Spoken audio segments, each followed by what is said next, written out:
Bien, buenos días, hermanos, hermanas. Aprovechamos de saludar también a todos aquellos que nos ven a través de nuestra página en internet en www.iglesiacristianalaserena.cl. El día de hoy, hermanos, vamos a continuar con nuestro estudio sobre el Espíritu Santo, sobre todo lo que hemos estado aprendiendo por medio de la Escritura acerca de la persona del Espíritu Santo. La verdad que ha sido un trabajo hermoso el poder retomar con mayor profundidad el estudio del Espíritu Santo, por el hecho de que hoy día nos permite tener una perspectiva mucho más completa a la luz de los mismos estudios que hemos ido realizando, sobre todo el día miércoles. Entonces, vemos que el Espíritu Santo es Dios, en primer lugar, para que nosotros lo tengamos meridianamente claro, es Dios, es la promesa, el paracleto que Jesucristo, ¿no es cierto?, le prometió a sus primeros discípulos y a todos aquellos que a lo largo de la historia creyésemos en Él, que vendría a vivir el Padre y el Hijo en la persona del Espíritu Santo, es decir, la voluntad plena, total de Dios, Dios mismo habitando en nosotros. El tema del Espíritu Santo es algo que está tan claro, es tan linda la descripción del Espíritu Santo en la Biblia, pero tristemente a lo largo de las décadas, sobre todo a partir del siglo XX, se ha transformado esto en un movimiento que más bien ha deshonrado al Espíritu Santo que el hecho de honrarle. Y ese mismo desconocimiento ha hecho que gran parte del pueblo de Dios, sumido en una ignorancia voluntaria o involuntaria de la persona del Espíritu Santo, esté, ¿no es cierto?, hoy día pretendiendo atribuirle al Espíritu Santo manifestaciones, situaciones, revelaciones que no tienen nada que ver con el Espíritu Santo y no tienen nada que ver en la vida o al ver o al observar la vida de la persona completamente llena, perfectamente llena del Espíritu Santo, que es nuestro Señor Jesucristo. Recuerden que el Espíritu Santo estuvo y está, ¿no es cierto?, presente en toda la historia terrenal de Jesucristo, desde su nacimiento hasta la cruz, pasando, ¿no es cierto?, por los pasajes que revisamos que son más emblemáticos, ¿no es cierto?, como por ejemplo en el Monte de la Tentación, o cuando el mismo Señor está orando en el Getsemaní.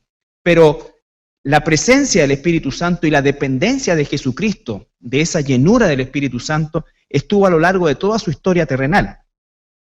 Por lo tanto, cuando nosotros queremos ver el ejemplo perfecto de alguien lleno del Espíritu Santo, tenemos que mirar la figura de Jesucristo. No hay otra que nos pueda, no son los apóstoles, no son otras personas, ni fuera ni dentro de la historia bíblica.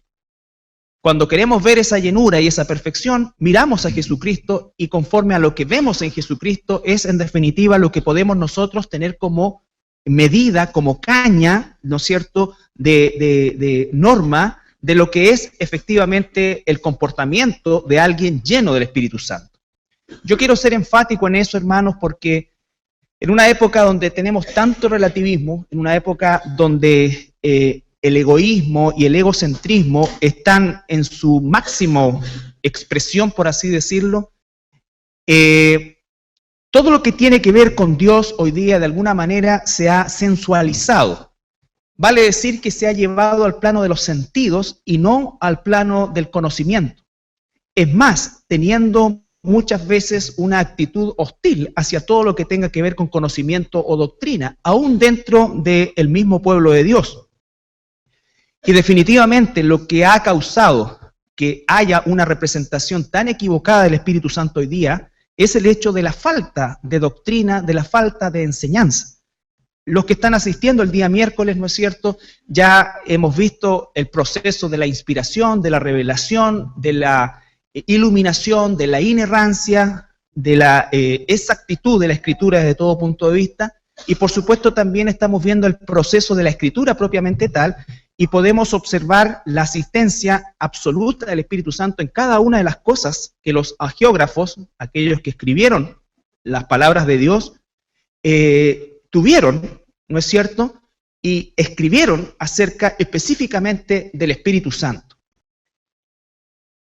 El hecho de que hoy día el pueblo de Dios renuncie a el privilegio más grande que tenemos, que es conocer a Dios por medio de su palabra, ciertamente genera todas estas equivocaciones, porque si no tenemos la palabra, el estándar, vamos a divagar en nuestras propias emociones y sentimientos. Y por favor, no piense que yo soy una persona que no está de acuerdo a las emociones, ni tampoco pensamos inhibir las emociones. Lo que queremos es aprender a sujetar todo lo que sean nuestras emociones, que son de carácter subjetiva, en su gran mayoría, sujetarlas a la verdad de la Biblia. Muchas veces las personas son sinceras incluso en sus manifestaciones, pero si estas no están sujetas a la Escritura, no queda más remedio que dejarlo en el plano de una experiencia personal. Pero no puedo a partir de eso hacer una doctrina que está completamente reñida con la verdad bíblica.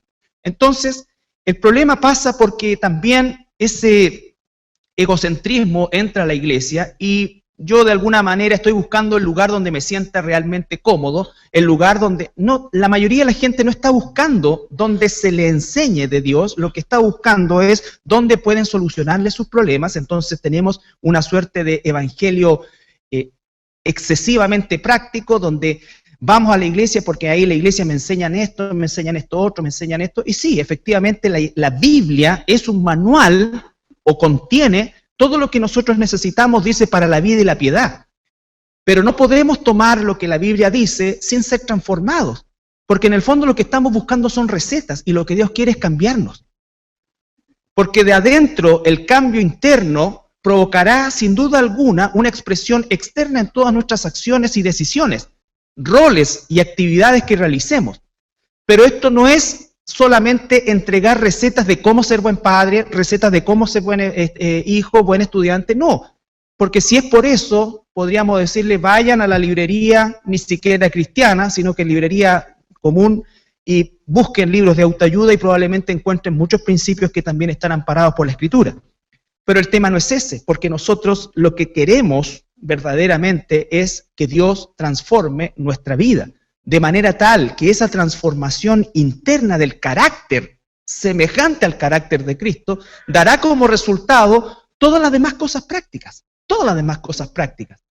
Pero si no enfocamos en el proceso del conocimiento por medio de la Escritura y rechazamos y dogmatizamos casi de manera negativa todo lo que tenga que ver con conocimiento, nosotros vamos a estar renunciando a la única forma que tenemos nosotros de saber qué es lo que Dios ha dicho. Dios ha hablado y su voz está plasmada y sus dichos y su voluntad, sus decretos están plasmados en la Biblia. Si yo no conozco la Escritura, si yo no trabajo la Biblia, si yo no aprendo de la Biblia, voy a quedar a expensas, como dice la misma palabra, a ser llevado por cualquier viento de doctrina.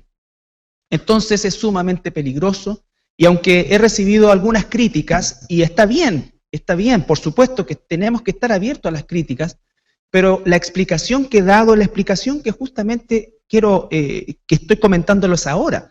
El propósito de este tiempo, sobre todo del año pasado y este año, ha sido inducir a la comunidad, nuestra Iglesia Cristiana de La Serena, al profundizar en la Escritura, al conocer al Dios de la Biblia, porque es la única manera de que nosotros sepamos qué es lo que es agradable a Dios, qué es lo que es desagradable a Dios, qué es lo que Dios ama, qué es lo que Dios aborrece, qué es en definitiva la dirección que Dios quiere darle. No podemos actuar sobre la base de sentimentalismo ni sobre la base de buenas intenciones, porque normalmente, aunque nuestras intenciones sean buenas, la gran mayoría de las veces son contrarias a la voluntad de Dios. Entonces, esa es la razón por la cual enfocamos y le damos, ¿no es cierto?, a la palabra de Dios una profundidad que esperamos realmente todos los que estamos aquí, y al final del sermón voy a darles una propuesta o hacerles una propuesta que por supuesto siempre va a estar en el plano de la voluntariedad, pero creo que es una forma de incentivar el estudio de la Biblia. Quiero, y por favor, antes que me digan que no tienen tiempo,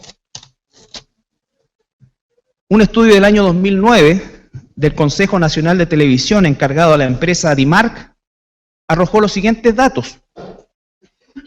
El 75% de la población chilena mayor de 12 años pasa a lo menos 4 horas viendo televisión. Y Chile es el tercer país en el mundo que ocupa más horas en las redes sociales. Esto no es un problema ni de la televisión, ni es un problema de las redes sociales. Este es un problema del autocontrol que nosotros tenemos de eso.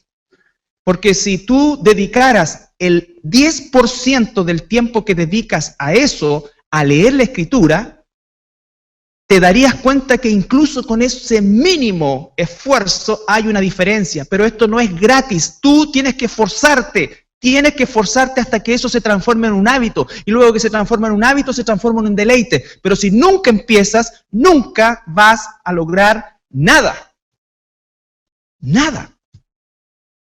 Entonces, hermano, ¿qué saco con preguntar cuál es el último libro de la Biblia que estudiaste? ¿Qué es lo último que sacaste en conclusión? Y vamos a encontrar que no hay nada. ¿Sabes qué? Nuestros hijos, y hablo en especial a quienes tienen niños pequeños, pasan 16.000 horas desde los 4 a los 14 años frente a un televisor. Sumado a eso, a que entregamos a nuestros hijos 16 años por lo menos a la enseñanza secular antibíblica. Antibíblica. Realmente es por gracia de Dios que todavía sigan creyendo. Y ahí uno se da cuenta que hay una obra sobrenatural porque humanamente es una lucha perdida, perdida. Por eso es tan importante el controlar el televisor, el controlar las redes sociales, en controlar todas las cosas. La solución no está en eliminar, aunque en algunos casos va a ser necesario, por lo adictivo que puede resultar eso. Pero esas son decisiones que no puedo tomar yo, no puedes tomar la persona que está contigo, es una decisión que tú ya como adulto, como hombrecito o mujercita tienes que tomar. Si es que realmente conocer a Dios. Si no quieres conocer a Dios, yo comenzaría a preguntarte que examinases en tu mente y tu corazón si realmente eres salvo. Porque hay algo sobrenatural en nosotros que nos empuja a la palabra de Dios. Es cierto, no nos da un deleite inicialmente, pero nos da una instancia en la cual nosotros vamos a buscar ciertamente de Dios en su palabra. Entonces yo he sentido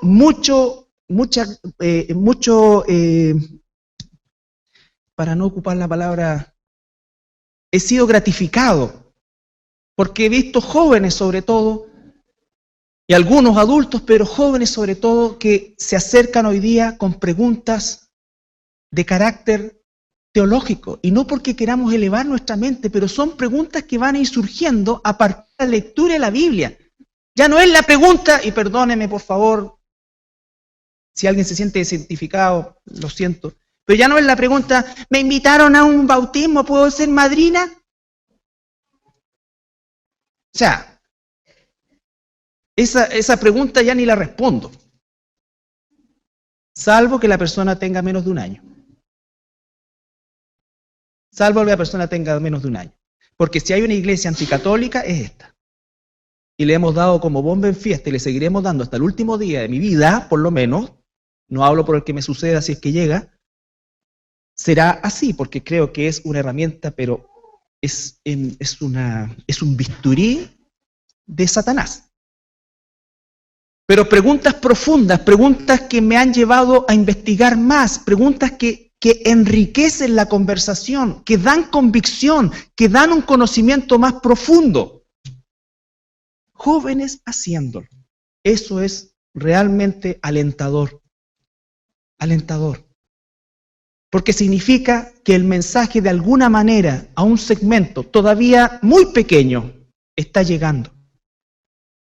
Y cuando la Biblia comienzas tú a encontrarle el sabor que Dios va a ir dando en ese querer y hacer, tú vas a notar realmente que necesitas, quieres y te agrada pasar tiempo en la Escritura.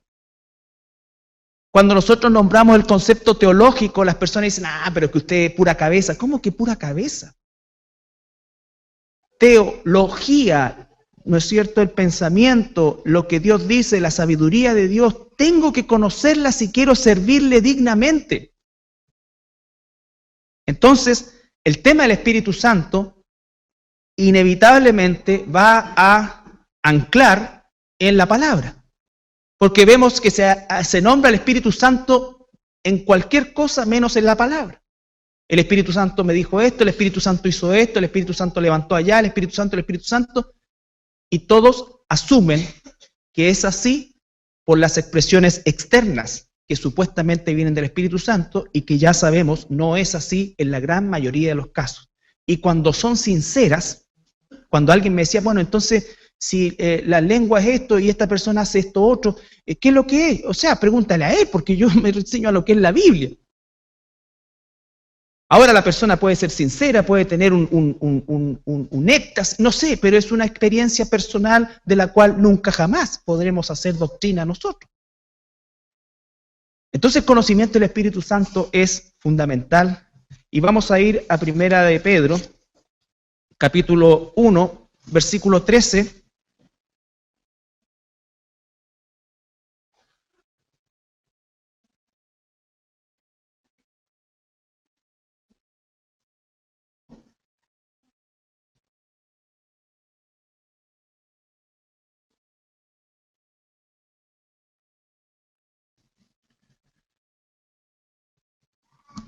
La semana pasada vimos la obra del Espíritu Santo de mantenernos salvos. ¿Se acuerdan? La salvación no se pierde. El Espíritu Santo ruega por nosotros y el Señor Jesucristo intercede por nosotros a la diestra del Padre. Tenemos una protección doble, por lo tanto la salvación de un verdadero hijo e hija de Dios no se pierde.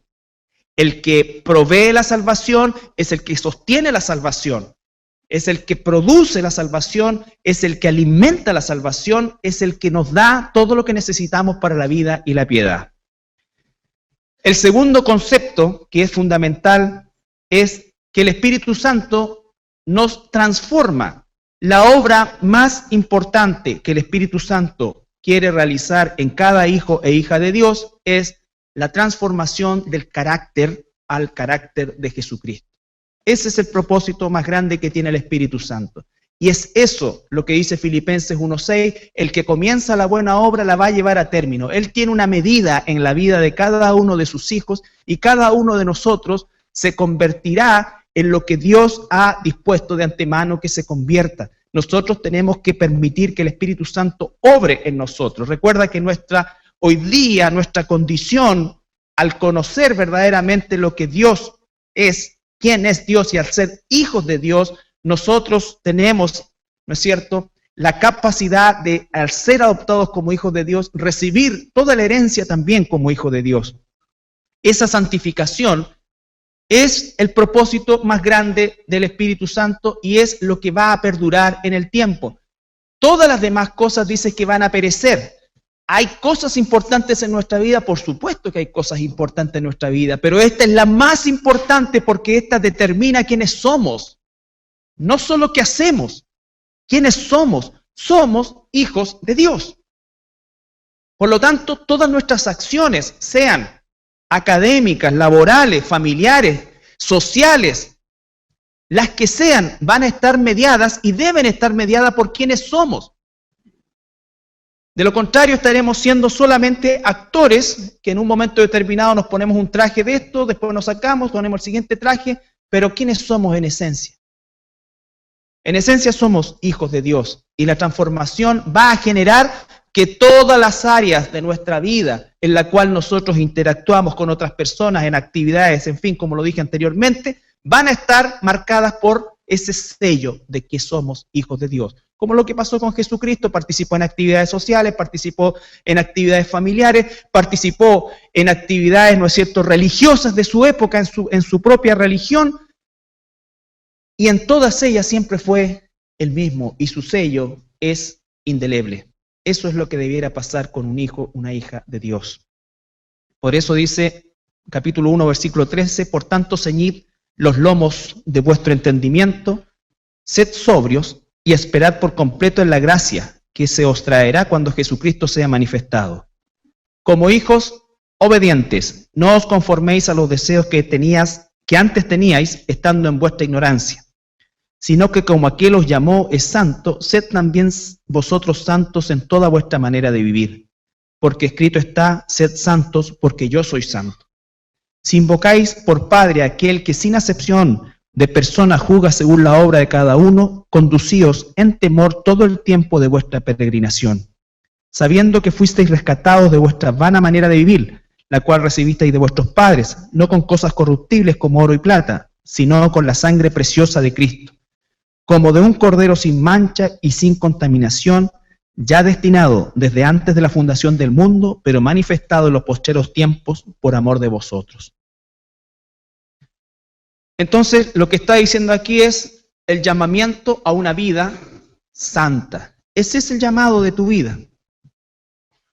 Si yo te preguntara, desde el tiempo en que tú eres cristiano o cristiana, ¿han habido cambios radicales en tu forma de pensar? ¿Han habido cambios radicales en tu forma de vivir? ¿Amas más las cosas que Dios ama? ¿Aborreces más lo que Dios aborrece? ¿Eres una persona hoy espiritualmente distinta a la que eras el año pasado, el antepasado o hace 4 o 5 años atrás? ¿Realmente tú puedes decir, mi espíritu confirma a su espíritu que soy un hijo de Dios? ¿Puede la gente que está a tu alrededor dar fe de que hay fruto espiritual en tu vida? ¿Puedes tú hoy día realmente decir, Dios tiene más control de mi vida? Entonces, son preguntas que tenemos que hacernos porque un día vamos a ser juzgados como hijos de Dios. No para salvación o para perdición. Dios no va a hacer acepción de personas, va a hacer a todos igual. A todo su pueblo lo va a juzgar con la misma vara. Y recuerda, Dios no está pidiendo perfección porque sabe que no somos perfectos. Dios está pidiendo dedicación, búsqueda, esfuerzo, valentía, prioridad, lucha. Ninguno de nosotros, hasta que no tengamos cuerpo glorificado, vamos a poder entender lo que significa la perfección cuando ya seamos libres de la presencia del pecado. Hemos sido libres de la culpa del pecado, somos libres de la influencia del pecado, pero tenemos que un día ser libres de la presencia del pecado y ahí vamos a ver las cosas como las ve realmente Jesús. Pero en este momento que Dios nos está dando este tiempo de peregrinaje, tú has experimentado verdaderamente cambios, amas más a Dios, amas más su palabra. ¿Realmente has conocido más de Dios? O todavía, y peor aún, ni siquiera conoces los rudimentos básicos de la fe. Hay muchos de los que están aquí que probablemente necesitarían hacer el estudio evangelístico de nuevo. ¿Es eso lo que tú necesitas quizás? Yo no quiero que haya pasividad, hermano. Yo quiero que tú tomes acciones al respecto. No puedes seguir en esta posición. Es una posición que nos lleva mucho de ventaja. Pero mayor es el que está en nosotros que el que está en el mundo. Dice lo primero, por tanto, ceñid los lomos de vuestro entendimiento. Era una expresión que se usaba, ustedes saben que antiguo, en el tiempo que está escrito esto, se usaban principalmente túnicas, o casi túnicas, ¿no es cierto? Entonces cuando la persona quería acelerar el paso, lo que hacía era, se apretaba, ¿no es cierto?, con un cinturón y le quedaba como una más faldita y podía correr más rápido, ¿no es cierto? Se hacía eso cuando había una urgencia. Pues bien, esto es una urgencia. Ciñe los lomos porque mañana, ¿sabes qué? Puede que no estés aquí, puede que más rato no estés aquí. Hay algunos que se quedaron viendo, ¿no es cierto?, el partido del Manchester como si Pellegrini le fuera a empezar un pedacito de la torta. Bueno, que Pellegrini interceda por ti en el cielo. Y a mí me encanta el fútbol y quiero que salga campeón. Pero esto es primero. Esto es primero. O sea, yo igual me voy a alegrar, aunque el Pellegrini parece inglés.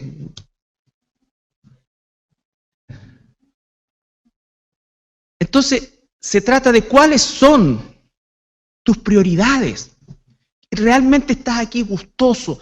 ¿Estás queriendo aprender? Hay un cambio en tu vida. Si no hay nada, hermano, y te voy a llamar hermano por fe, preocúpate. Porque estamos hablando de tu alma, no de tu carrera, no de tu trabajo, no de tu promoción. Estamos hablando de tu alma. O sea que si tú te mueres hoy día, en un abrir y cerrar de ojos, vas a despertar en el infierno. Para siempre. Por siempre, para siempre. Nunca, jamás vas a salir de ese lugar. Esa es la verdad de las cosas. Entonces, si por susto vas a agarrar la Biblia, no importa, agárrala, después te va a dar placer. Pero empieza a hacerlo. Empieza a hacerlo. Ciñe los lomos de tu entendimiento. Tú entiendes esto, que es tu alma. ¿Te das cuenta que el proceso no tiene nada que ver con las emociones? No es si sientes o no, tienes que hacerlo. Sed sobrios. Está hablando de lo que es llenura del Espíritu. Sed sobrios. Entonces, cuando tú me dices que la irracionalidad es parte de la manifestación espiritual, yo tengo que decir no, porque conozco a Dios y Dios no es así. No importa incluso que tú seas sincero, pero Dios no es así. Ser sobrios, ceñid los lomos de vuestro entendimiento. ¿Qué significa ser sobrio? Hay dos palabras que se traducen en el griego, nefo y sofrón. Ambas significan mente sana, cabal, sobrio, cuerdo, disciplinado, control de uno mismo, dominio propio, discreto, decoroso. Eso es ser sobrio. Entonces, cuando vemos que la Biblia dice que una persona que está llena del Espíritu Santo es una persona que tiene que estar sobria, que tiene que mantener una mente sana, que está en control, que tiene disciplina, que tiene dominio propio, que está en sus cabales, que es discreto, que es decoroso, no tibio. Significa que hay dos visiones, la que Dios dice y la que vemos hoy día de lo que es, por ejemplo, la llenura del Espíritu Santo. Entonces dice en 1 Tesalonicenses 5, 1 Tesalonicenses 5.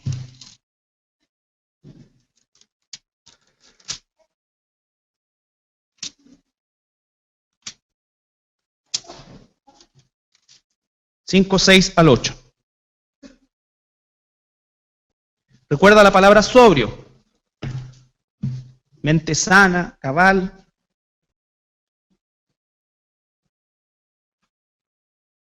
Primera de Tesalonicenses capítulo 5, versículos 6 al 8. Por tanto, no durmamos como los demás. No durmamos como los demás. El mundo cree que está despierto, pero el mundo está dormido. Tú y yo hemos sido despertados por el poder del Espíritu Santo. Si no, velemos, estemos alerta, estemos preparados y seamos sobrios. Sobrios, ¿no es cierto?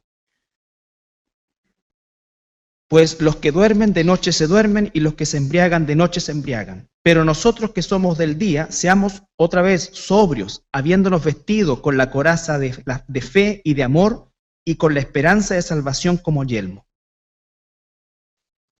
Entonces, sean sobrios. 1 Timoteo capítulo 3, versículo 2.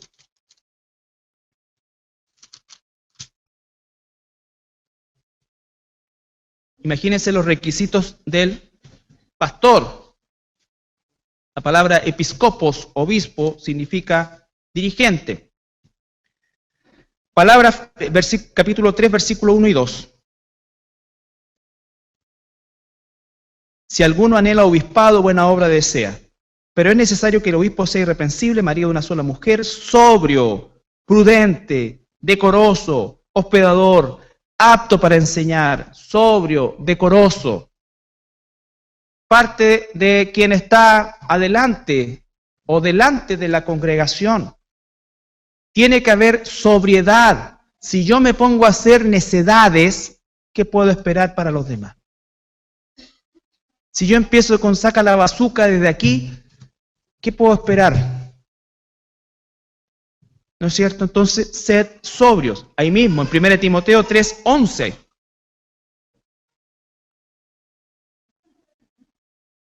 Las mujeres asimismo sean honestas, no calumniadoras, sino sobrias, fieles en todo. Sobrias. 2 Timoteo 4:5.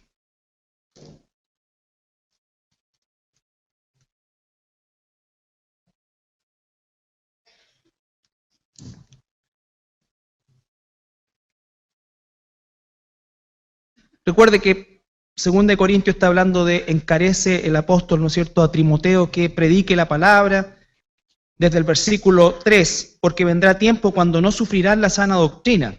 Fíjense, no sufrirán la sana doctrina, es el tiempo que estamos viviendo hoy día, no quieren saber de doctrina, quiero sentir a Dios, no quiero saber de Dios. No importa cómo sea, pero donde yo sienta. Porque vendrá tiempo cuando no sufrirán la sana doctrina, sino que teniendo comezón de oír se amontonarán maestros conforme a sus propias concupiscencias, y apartarán de la verdad, que es la Biblia, el oído, y se volverán a las fábulas.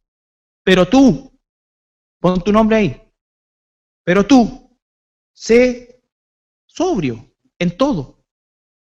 Soporta las aflicciones, haz obra de evangelista, cumple tu ministerio. Sé sobrio. Tito, capítulo 1, versículo 8.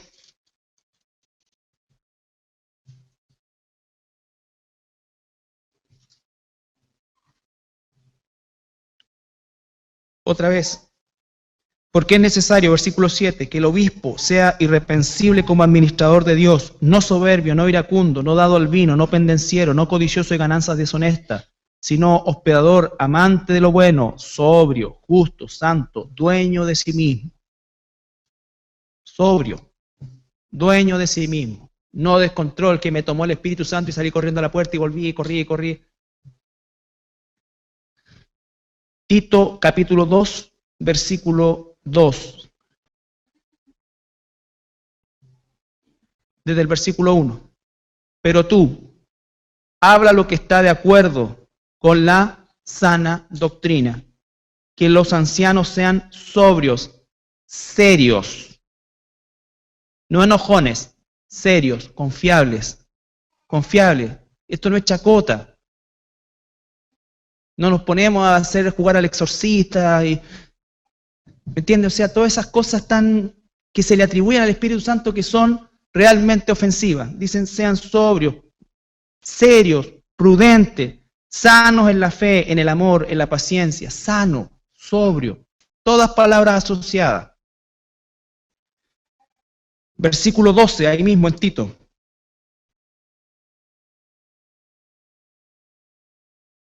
Enseñándonos que renunciando a la impiedad y los deseos mundanos, vivamos en este siglo sobria, justa y piadosamente. Sobria, justa y piadosamente. Primera de Pedro 4:7.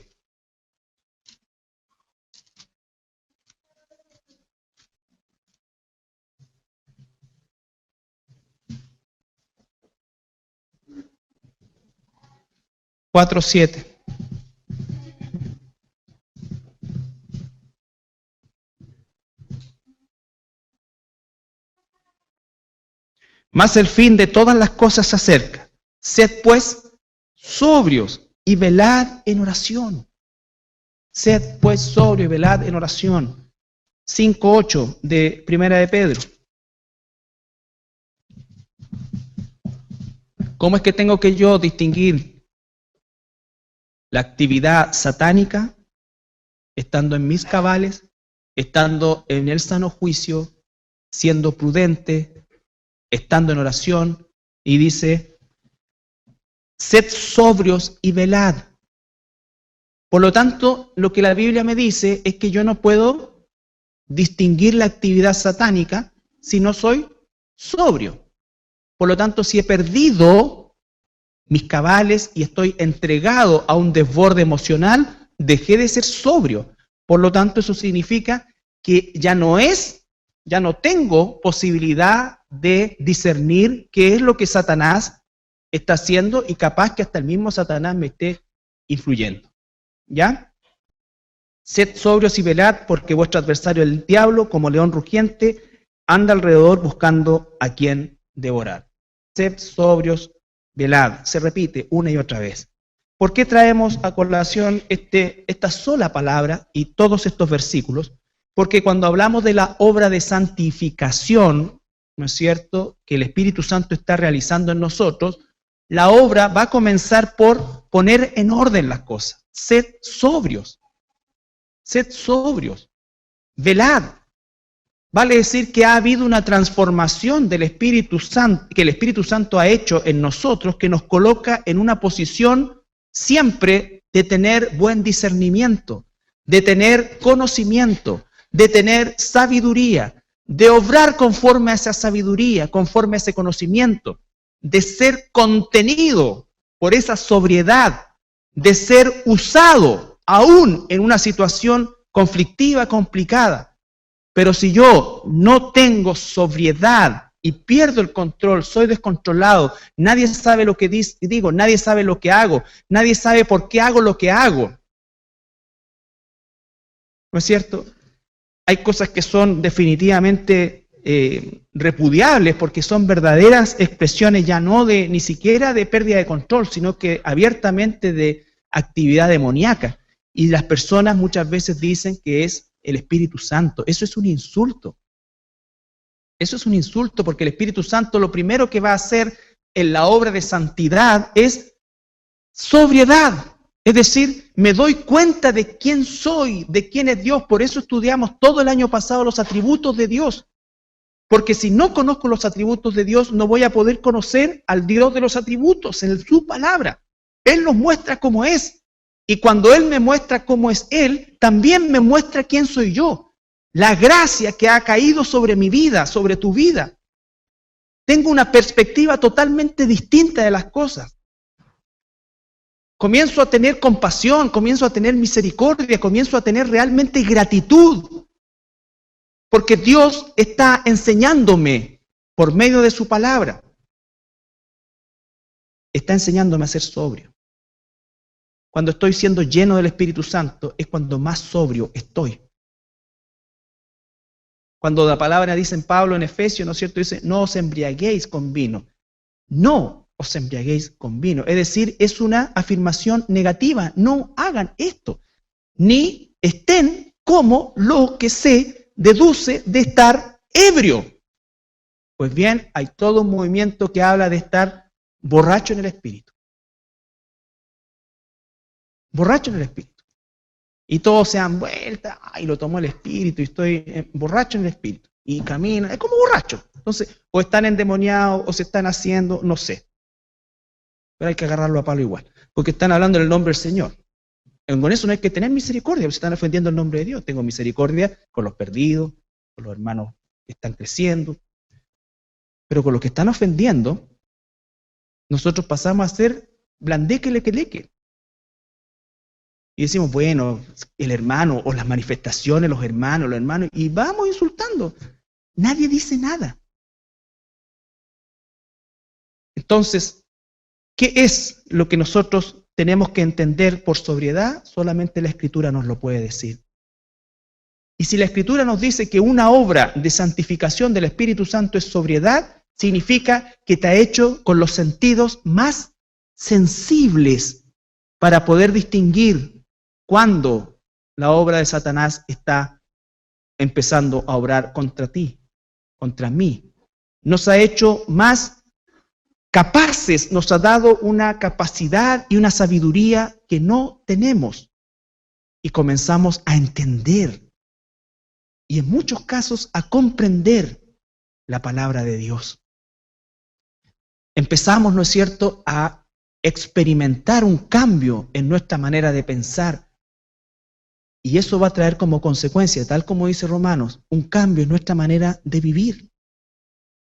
Y cuando cambie nuestra manera de vivir y comencemos a vivir como un hijo, una hija de Dios, nosotros vamos a recién experimentar lo que es bueno, delante de Dios. Antes de eso, todo es subjetivo. Todo es subjetivo. No podemos conducirnos por la subjetividad.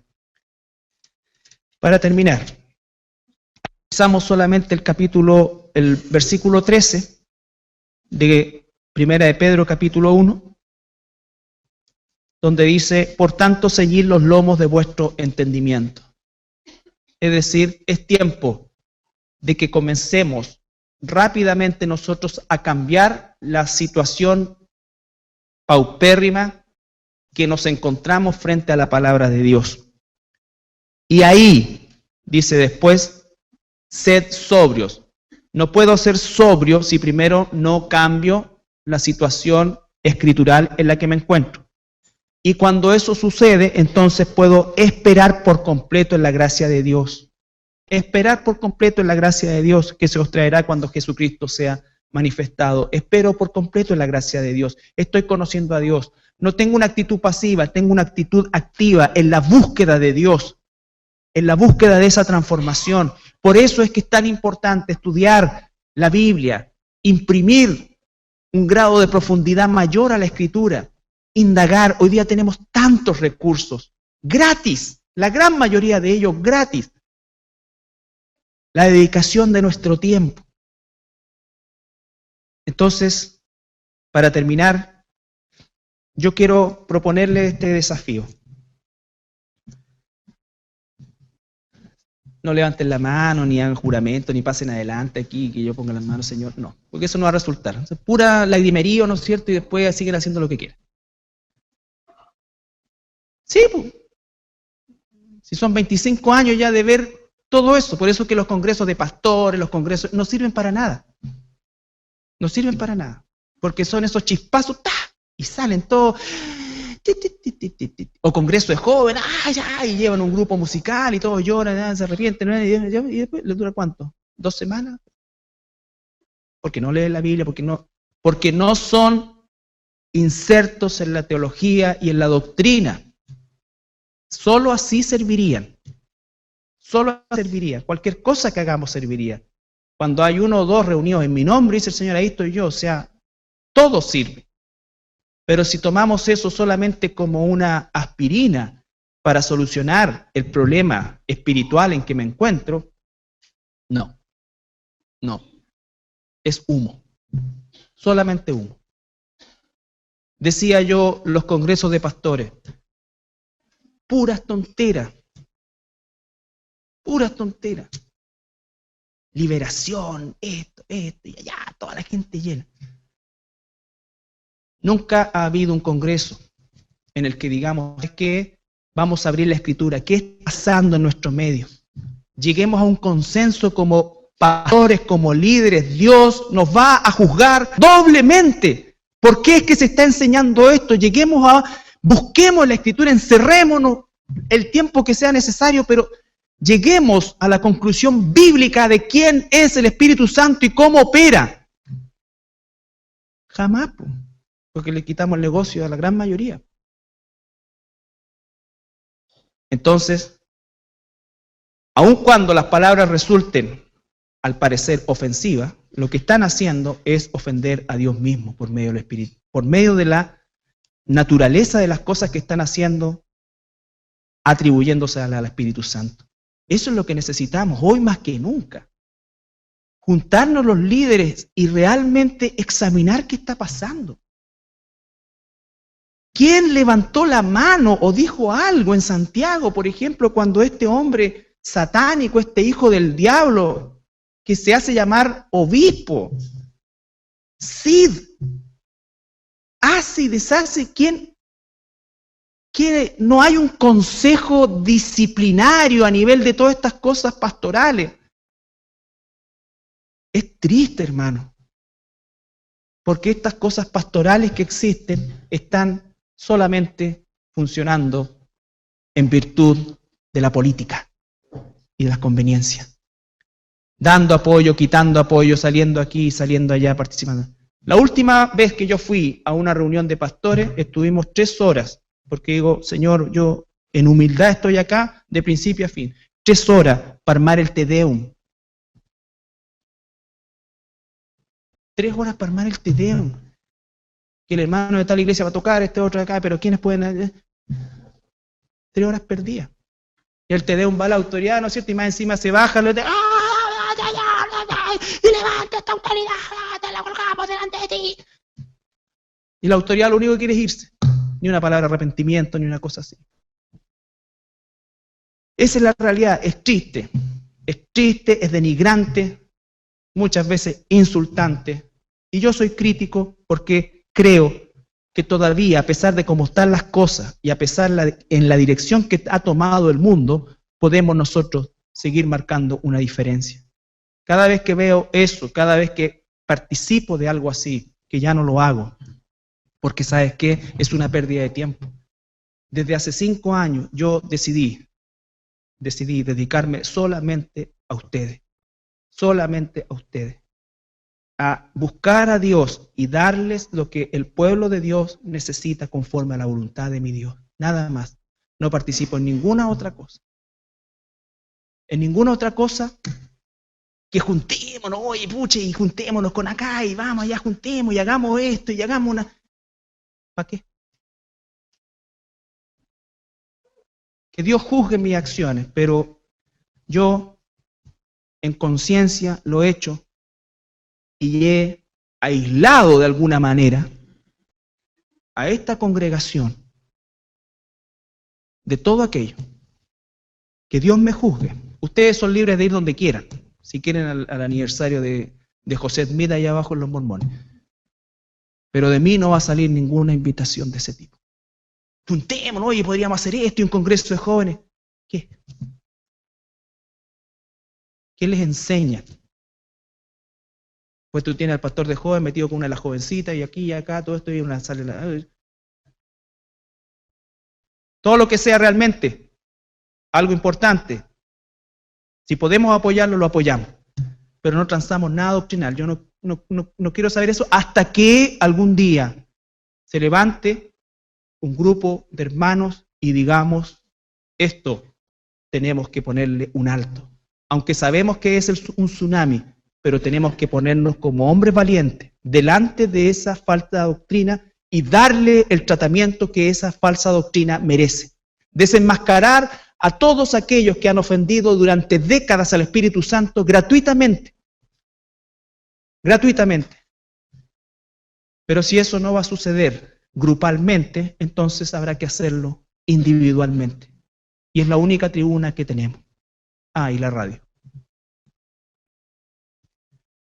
Entonces, mi propuesta es la siguiente. Estudiemos el libro de Romanos. Si quiere anotar, haga el siguiente esquema. Ore. Lo primero, ore pidiendo perdón a Dios por su falta de deseo de hacerlo. Porque no va a tener deseo en la gran mayoría de los casos. Pídale a Dios sabiduría. Esto no es una receta, es solamente una línea. Pídale a Dios sabiduría y estudie un capítulo diario. Léalo en la mañana, léalo en la noche, si puede, léalo en la tarde. No se salta el capítulo 2. Y anote por lo menos 2 ideas que el capítulo le dé. Si quiere cotejarlas conmigo, estoy abierto, feliz de hacerlo. Feliz de hacerlo. Hasta podemos poner un día, ¿no es cierto?, para reunirnos y todas las dudas que sean sobre el libro romano. ¿Por qué el libro romano? Porque hay que ceñir los lomos del entendimiento. Ya no, mira, léete esto. No, lee Romano. Ese es un bife chorizo al tiro. Muchos de ustedes tienen guata para leche, van a vomitar, pero sigan. Se van a acostumbrar. Léanlo. En la mañana, yo he hecho el ejercicio, no demora más de 5, 10 minutos. 10 minutos ya cuando está ahí, te pusiste teológico. ¿Ya? Pero hagan eso. Les aseguro que va a haber una diferencia. Y cuando terminemos Romanos, vale decir, vamos a tener 16 días, vamos a empezar de nuevo con Romanos. Y le vamos a dar 3 lecturas. Si está leyendo otra cosa, todo eso, si está leyendo cómo ser la mamá que ora, la abuela que llora, bote esa cuestión. Vaya a Romanos. 10 pasos para ser un cristiano exitoso, todos esos libros que le gusta leer, ¿no es cierto? Elimínelo. Lea Romanos. Conozca cómo piensa Dios. Hágalo. Mañana y tarde. Y los que ya, pero derrochan tiempo, al mediodía si puede. Apague todo, apague su celular, no va a pasar, el mundo no va a dejar de girar porque tenéis 10, 15 minutos apagado el celular haga eso, un ejercicio. Va a haber cambio. Yo lo marco desde hoy en la tarde. ¿Ya? Para que no caiga en tentación y como estamos debiluchos, después de que vea todo lo del Manchester, la Copa y la Vuelta de Pellegrini, lea. Porque a nadie le interesa cómo va a salir Palestina y Cobresal. Ni lo anuncian. ¿Ya? Ahora estamos todos British. Ok. La palabra de Dios, la importancia de la palabra de Dios, la importancia del conocimiento, la importancia de la doctrina, la importancia de ser sobrios, eso es parte de la santidad. La santidad no parte con decir, ya nunca más veo esto, no. La santidad parte con decir, no conozco a Dios, necesito. Y Dios irá haciendo cada cosa en nosotros. Hay cosas que nosotros tenemos que normar, hay cosas que tenemos que ordenar, algunas eliminar, pero si lo hacemos hoy día por un entusiasmo, no va a durar. Y tu vida y mi vida da fe que ha sido así. Ya, ahora empiezo. No, empieza. Bien, nos ponemos de pie para orar.